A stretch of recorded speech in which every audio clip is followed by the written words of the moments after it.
Hello and welcome to the North Coast Journal Preview. This is a show where we take a look at what's coming to the current edition of the North Coast Journal. I am your host, Tanya Shrum, and we are joined by North Coast Journal News Editor Thad Greenson and Arts and Features Editor Jennifer Fumiko Cahill. Hello to both of you, and I hope you're having a great week. Doing well. How about you, Tanya? I'm definitely sideswiping controversies left and right. Okay. Listen, I'm just happy we're dry. We are dry today, and it's a lovely, lovely thing to see that great ball of fire briefly. Yeah, it is. I'll take it. I will take it. Get that vitamin D while you can. Well, we are going to start off with the North Coast Journal cover story brought to us by Thad this week and Kim Weir. Would you like to tell us what's coming to the North Coast Journal cover, Thad? Yeah, definitely, Tanya. Kim did a nice story for us this week, taking a dive into the Humboldt Income Project. So this is one of 7 state pilot projects testing out kind of the concept of UBI, or Universal Basic Income. And the McKinleyville Family Resource Center was chosen as one of these 7 pilot project sites, and the only one that's in a rural area of California. So kind of cool that Humboldt County got the opportunity to be a part of this pilot.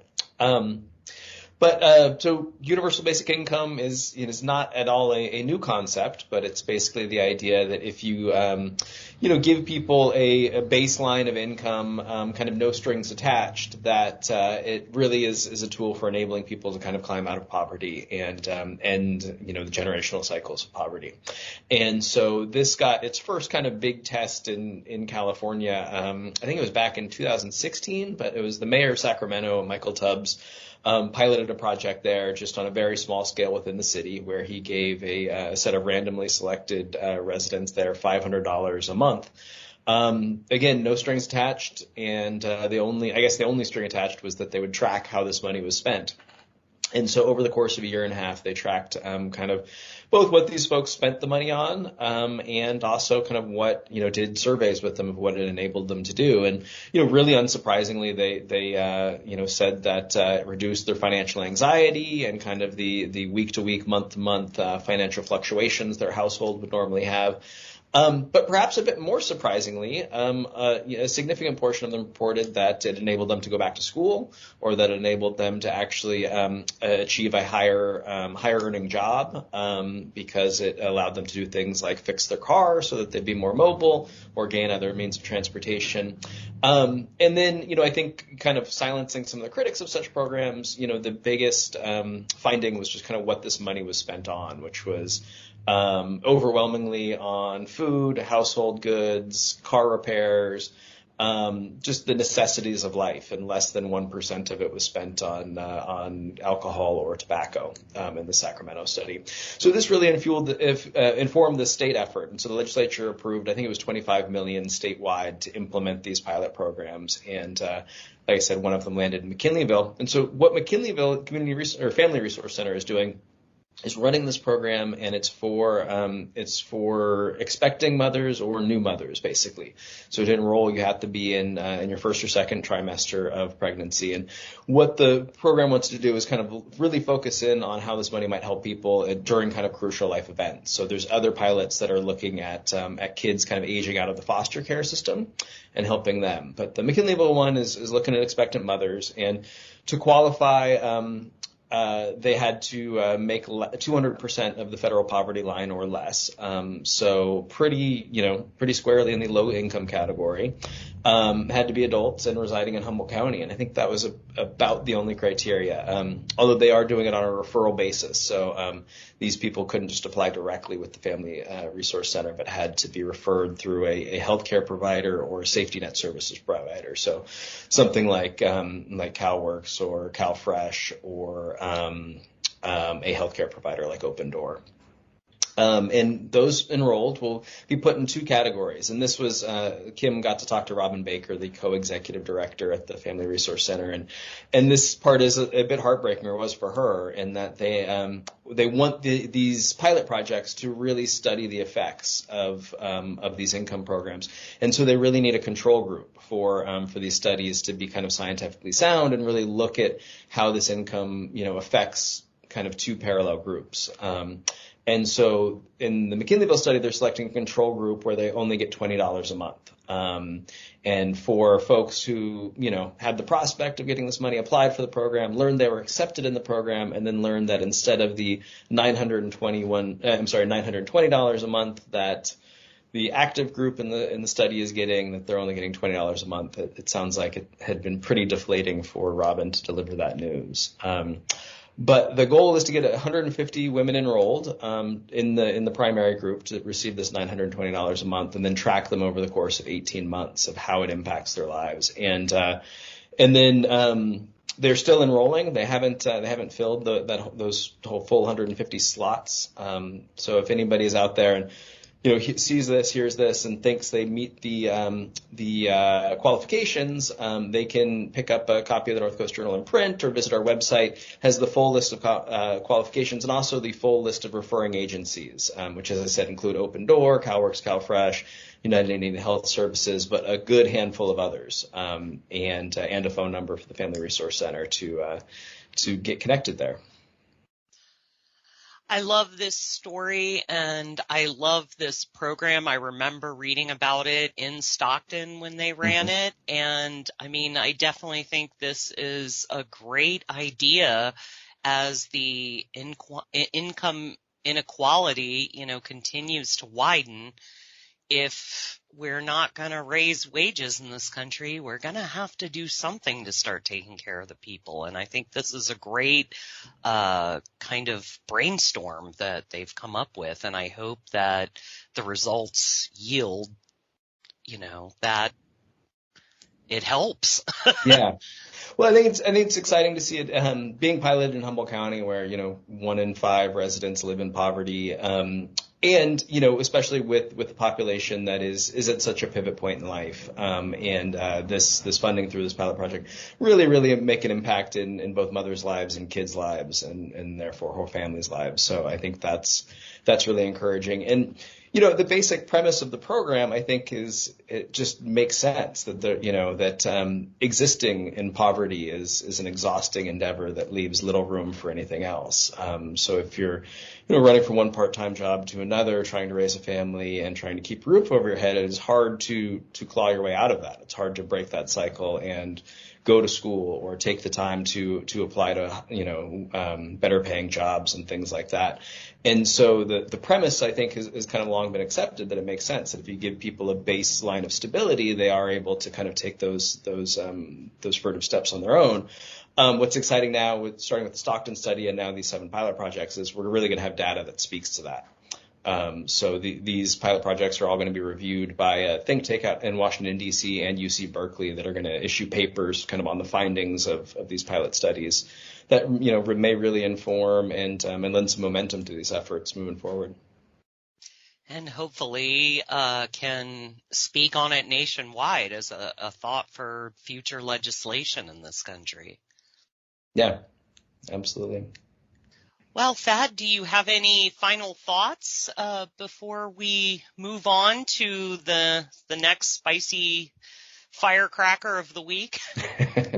Just to really encourage anybody out there, watching, listening, that thinks they might be eligible, to really do the research and reach out, because this money is here and is available, and it would really be a shame not to see that program hit full enrollment. Thad, thank you, and thank you to Kim. And I encourage everybody to pick up this week's North Coast Journal and read the entire story. And of course, reach out, talk to people that you know that might be able to get involved in this project. Well, with that, we're going to turn to Jennifer and find out not just what's happening with the arts and features, but the news this week. So, Jennifer, what do you have for us this week? I know, I'm in the news section. It's weird. Nobody likes it. But we love it, Jennifer. We love it. We have a story that kind of crosses over between the news and the food because there was a hubbub. I know, I don't use that word lightly. There was a hubbub online over the past few days regarding Sushi Spot. So Sushi Spot announced that it was going to have this change starting February 5th. That would be a shift from our traditional tipping system over to what they are calling the equity program. And basically the idea was, just to give it in a very quick nutshell, is that not that much in the way of tips trickles down into the kitchen. And in a shop like Sushi Spot in particular, where they have lots of people in the back of the house who are, making their wages, which typically servers make less by the hour than kitchen staff, but the tips make up for that. In the case of the rising income, due to increase to minimum wage, and those differences are not so big anymore. However, the tip difference is very big. So even in restaurants where servers are tipping out, somewhere around 30, sometimes 40%, I believe at Sushi Spot it was 40% of their tips for the night to be split among chefs, chefs and, dishwashers and prep folks, and it really doesn't amount to much. So in an attempt to make things a little more fair, equitable, hence equity, I know everybody's so scared that we might be saying diversity, equity, and inclusion, but this is just money equity. So don't lose your mind, Fox News fans. So anyway, in an attempt to make it a little more fair, right, in terms of the share of work, the share of effort, the share of expertise among the restaurant staff, and the outcome of the pay from customers, they are going to be making an automatic sort of gratuity-like system. So 18% will be added to your bill instead of tipping. It's actually the same thing as when you come in with like a dozen people and they're like, we're just going to calculate the gratuity for you, right? It's the same thing. However, they're going to split according to job and seniority among the staff. So 10% is the fee for takeout, which post-pandemic, most folks are tipping for takeout. Not a full 20%, but they're putting in something. And for dine-in, it's 18%.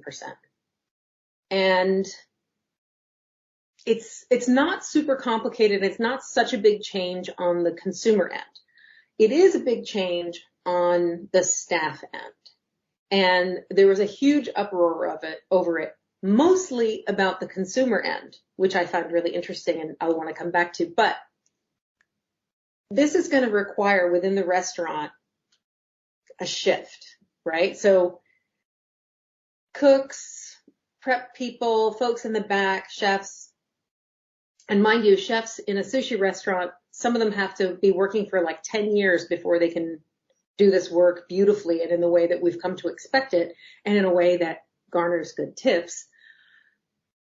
Some of them have been working for 10 years in these jobs, but because there are so many of them and the way that a sushi restaurant operates, there's a lot of overhead. And so Eric Stark, whom I spoke to, is the owner of the restaurant, was saying that there isn't really room to raise wages, even though they give raises every year and they try to do the best they can for their staff, he says.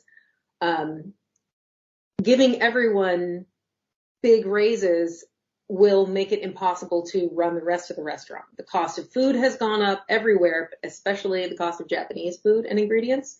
You cannot go cheaper with sushi in order to, save pennies.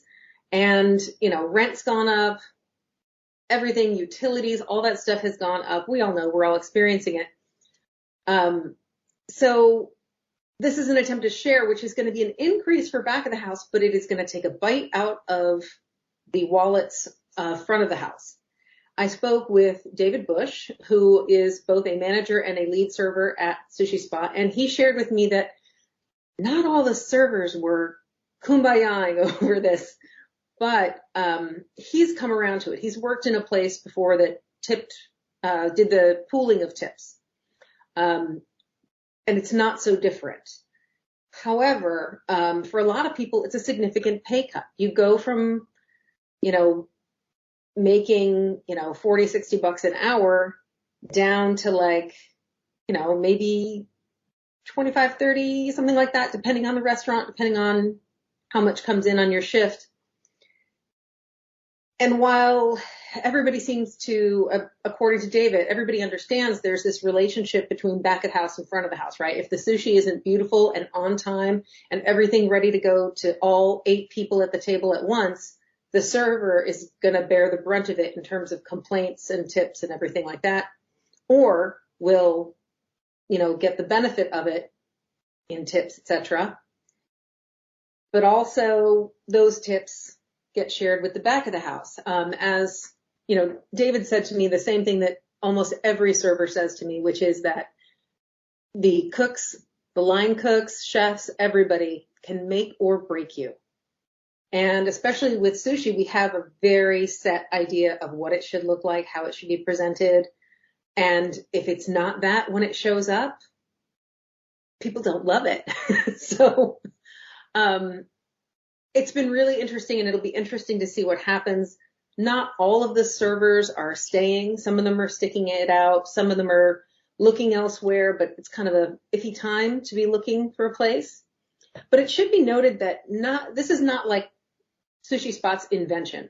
Eric Stark did not come up with this. There are other restaurants that have been doing this across the country. There was some pre-pandemic, and then there were places that have done it since the pandemic because, during the pandemic, when everything was takeout, or I should say during the peak of the pandemic, or when we really cared about it, everything was takeout, so there weren't the same tips for servers. So when tips came in, and remember, we were all tipping on takeout to support restaurants that we cared about. They just divided them evenly. But when we went back to dine in, that resulted in basically a pay cut for the back of the house. And so people have been mulling over how to make things more equitable. And in fact, reading about other restaurants doing this is where Eric Stark heard the term equity program or an equity fee. And so this is what they're going to try. None of that money, he says, and, David confirms, goes to the owners, right? So Eric Stark doesn't get any of that 18%. That is all for servers, workers, kitchen folks, etc. Granted, it's not a great time for trust in the restaurant business, but I think some of the ire online was about this sounds shady. This sounds like they're, going to rip off their employees or something. And, the history of stealing tips in this county and elsewhere is a long and storied one. But they're planning on showing the employees reports every day of how much money came in and how much money will be coming their way as part of this program. So it seems pretty transparent. That's something that they're going for.